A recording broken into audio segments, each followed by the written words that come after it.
Hi guys, it's Rai. But for today's video, I'll show you guys how Cha spend her rest day.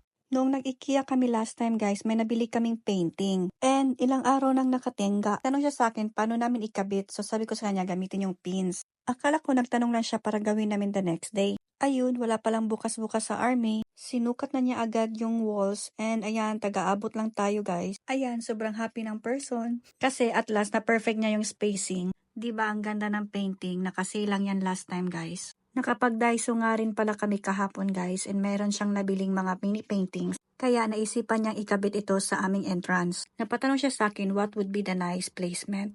At ayan, approve naman sa kanya yung suggestion ko. Kaya, for the go. Tagahawak lang talaga yung role natin for today's video guys.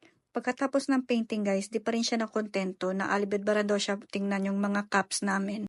And of course, approve na naman yung suggestion natin na ilagay dyan sa ibabaw ng pintuan para kapag lalabas kami, diretso na lang kunin dyan. Ako talaga yung mahilig sa cups guys, na-impluensyahan ko lang yan si Cha. Kahiligan niya yung mga new era cups. Oh, diba ang nice guys.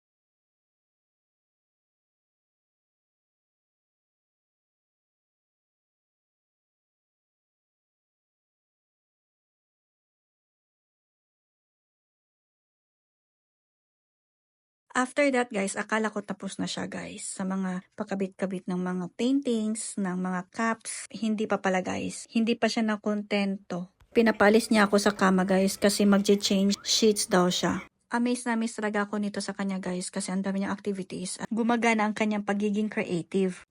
Yan yung nabili niya sa Daiso na wooden ref magnet at meron din kaming nabiling suklay. Pinapatry niya sa akin. And ayan, nagliligpitan naman siya sa kanyang favorite spot, yung kitchen.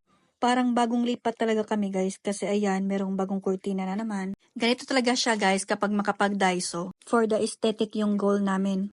At ayan, natapos din. Hanggang next time guys. Thank you, bye!